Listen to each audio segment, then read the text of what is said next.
ದಯವಿಟ್ಟು ಗಮನಿಸಿ ಅನ್ನುವಂಥ ಒಂದು ಸಂದೇಶವನ್ನು ಡಿ ಬಾಸ್ ಅವರ ಅಭಿಮಾನಿಗಳು, ಅವರ ಸಹೋದರರು ಮತ್ತು ಅವರ ಧರ್ಮಪತ್ನಿಯನ್ನು ರವಾನಿಸಿದ್ದಾರೆ ಅಂತಲೇ ಹೇಳ್ಬೋದು.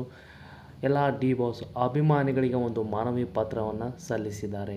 ಹೌದು, ರೇಣುಕಾಸ್ವಾಮಿ ಕೊಲೆ ಕೇಸ್ನಲ್ಲಿ ಮತ್ತೆ ಜೈಲು ಸೇರಿರುವ ಚಾಲೆಂಜಿಂಗ್ ಸ್ಟಾರ್ ದರ್ಶನ್ ಅವರು ಅವರ ಬೇಲನ್ನು ರದ್ದು ಮಾಡಿರುವ ಹಿನ್ನೆಲೆಯಲ್ಲಿ ಮತ್ತೆ ಅವರಿಗೆ ಕಸ್ಟಡಿಗೆ ಒಳಪಡಿಸಿದ್ದಾರೆ. ಈಗ ಜೈಲಿಗೆ ಸೇರಿರುವಂಥ ಅವರ ಧರ್ಮಪತ್ನಿ ಮತ್ತು ಅವರ ತಮ್ಮ ದಿನಕರ್ ತೂಗುದೀಪ್ ಅವರು ಒಂದು ಸೋಷಿಯಲ್ ಮೀಡಿಯಾದಲ್ಲಿ ಒಂದು ಪೋಸ್ಟನ್ನು ಹರಿಬಿಟ್ಟಿದ್ದಾರೆ. ಆ ಪೋಸ್ಟ್ ಏನಂತ ಈ ವಿಡಿಯೋದಲ್ಲಿ ತಿಳಿದುಕೊಂಡು ಬರೋಣ ಬನ್ನಿ. ಎಲ್ಲರಿಗೂ ನಮಸ್ಕಾರ.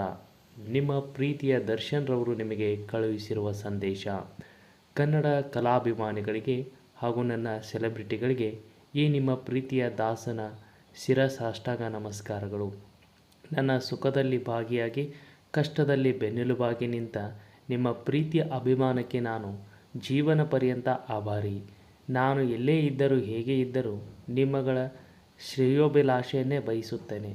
ಪ್ರಸ್ತುತ ವಿದ್ಯಮಾನ ಏನೇ ಇದ್ದರೂ ನನ್ನ ನಂಬಿ ಕನಸು ಕಂಡಿರುವ ನಿರ್ದೇಶಕರು ಹಾಗೂ ನನ್ನ ಮೇಲೆ ಕೋಟ್ಯಂತರ ಹಣ ಹೂಡಿರುವ ನಿರ್ಮಾಪಕರ ಬೆಂಬಲವಾಗಿ ನಿಲ್ಲಬೇಕಾಗಿದ್ದು ನನ್ನ ಆದ್ಯ ಕರ್ತವ್ಯ. ಹಾಗಾಗಿ ನನ್ನ ದಿ ಡೆವಿಲ್ ಚಿತ್ರದ ಎಲ್ಲ ಕೆಲಸಗಳ ಕಾರ್ಯ ಯಾವುದೇ ಅಡೆತಡೆಗಳಿಲ್ಲದೆ ಸಾಗಿದೆ ಎಂಬುದು ನನ್ನ ಆಶಯ. ಹಾಗಾಗಿ ಅದಕ್ಕೆ ನನ್ನ ಸಂಪೂರ್ಣ ಸಹಕಾರವಿದೆ ಎಂದು ಈ ಮೂಲಕ ತಿಳಿಸಿದ್ದೇನೆ ಹಾಗೂ ಇದಕ್ಕೆ ನನ್ನ ಸೆಲೆಬ್ರಿಟಿಗಳು ಸಹಮತವಿದೆ ಎಂದು ದೃಢವಾಗಿ ನಂಬಿದ್ದೇನೆ. ಸಿನಿಮಾ ಒಂದು ಮನರಂಜನೆಯ ಮಾಧ್ಯಮ. ಅದನ್ನು ಕೇವಲ ಮನರಂಜನೆಯ ದೃಷ್ಟಿಯಿಂದ ಮಾತ್ರ ನೋಡಬೇಕು. ನಿಮ್ಮ ಪ್ರೀತಿಯ ದಾಸ ಅಂತ ಈ ಒಂದು ಪೋಸ್ಟನ್ನು ವಿಜಯಲಕ್ಷ್ಮಿ ಮೇಡಮ್ ಅವರು ಮತ್ತು ದಿನಕರ್ ತೂಗುದೀಪ್ ಸರ್ ಅವರು ಇದನ್ನು ಸೋಷಿಯಲ್ ಮೀಡಿಯಾದಲ್ಲಿ ಪೋಸ್ಟ್ ಮಾಡಿದ್ದಾರೆ. ಸ್ನೇಹಿತರೆ, ನಿಮಗೇನು ಅನಿಸುತ್ತೆ? ಡಿ ಬಾಸ್ ಅವರು ಹೊರಗೆ ಬರ್ತಾರಾ ಅಥವಾ ಇಲ್ಲ? ನಿಮ್ಮ ಅನಿಸಿಕೆ ಅಭಿಪ್ರಾಯಗಳನ್ನು ಕಮೆಂಟ್ ಮಾಡಿ.